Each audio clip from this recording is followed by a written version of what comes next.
All right, today we are diving into a book that's basically required reading in Silicon Valley, Peter Thiel's 0 to 1. And look, this isn't just another business book with a bunch of spreadsheets. It's a whole philosophy, a playbook for how to build the future, not just copy the present. So, what does it actually take to create something totally new from scratch? Thiel kicks the whole thing off with this one razor-sharp question. Because real progress, it doesn't come from what everybody already agrees on. It comes from having a unique insight, a contrarian view of the world that most people just don't see yet. Your answer to this very question, that's the seed of your 0 to 1 idea. Okay, so the book splits progress into two big buckets. The first one is horizontal, or what he calls 1 to N. This is pretty straightforward. It's about copying things that already work. So you build one typewriter, great. Then you figure out how to build 100 more. That's 1 to N. Think of it like globalization. Taking a successful app and launching it in a new country. You're expanding on something, not inventing it. But this is the real game changer, vertical progress. Going from 0 to 1. This is what technology really is in its purest form.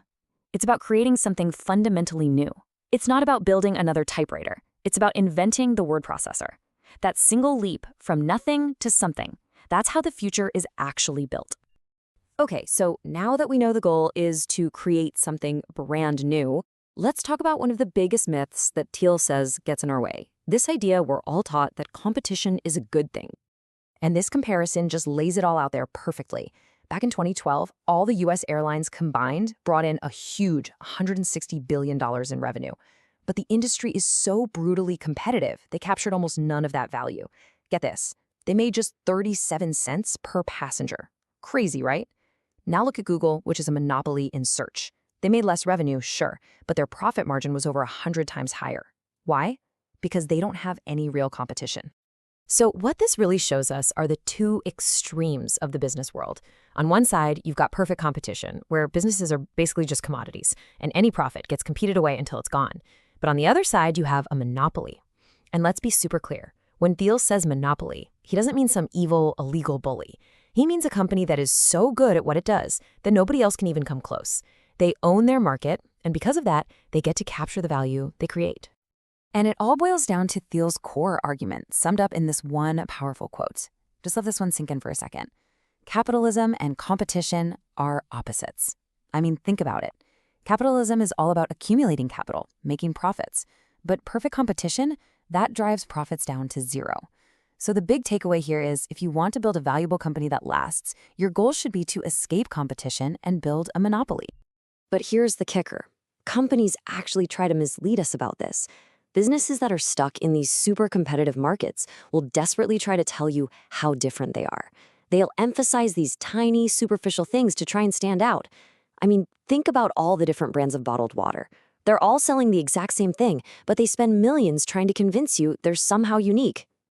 The reality, though, is much more black and white. Most businesses are way closer to one extreme or the other. And the true monopolists? They play the exact opposite game. They actually downplay their dominance to avoid scrutiny from regulators. They'll describe their market in the biggest, broadest terms possible, so they look like a tiny fish in a giant pond.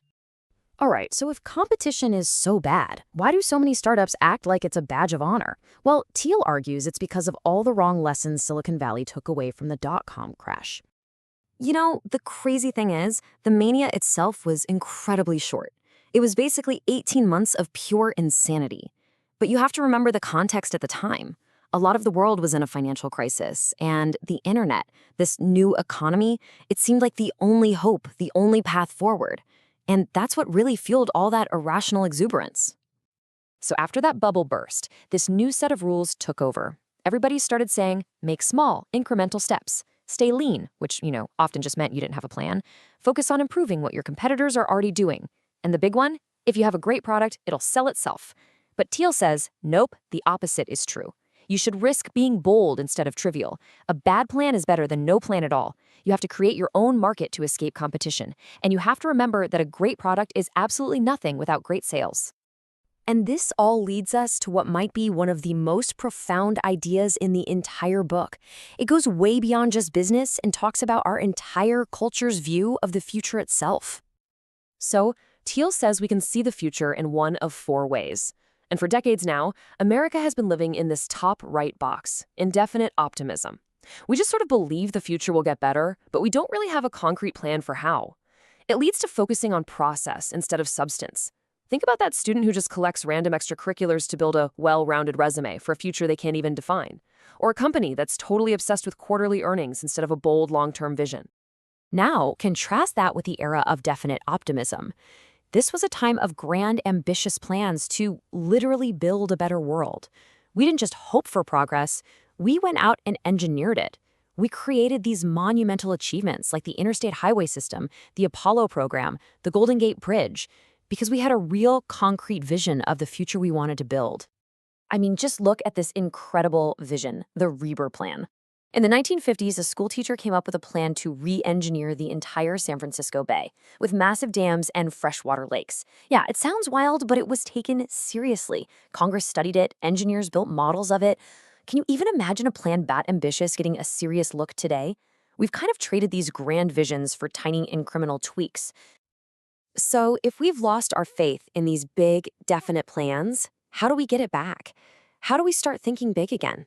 Well, Thiel argues it all starts with rediscovering the power of secrets. Now, a secret isn't some crazy, unknowable mystery from a movie.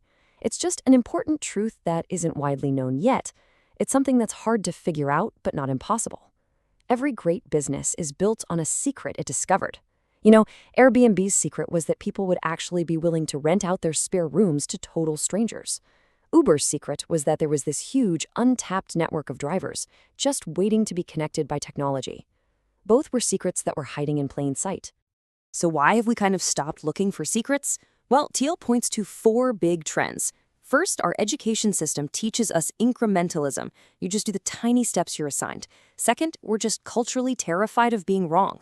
Third, the people at the top are often pretty comfortable with how things are and don't really want to rock the boat. And finally, globalization created this illusion that the world is flat, that if a great discovery were possible, someone, somewhere, would have already found it.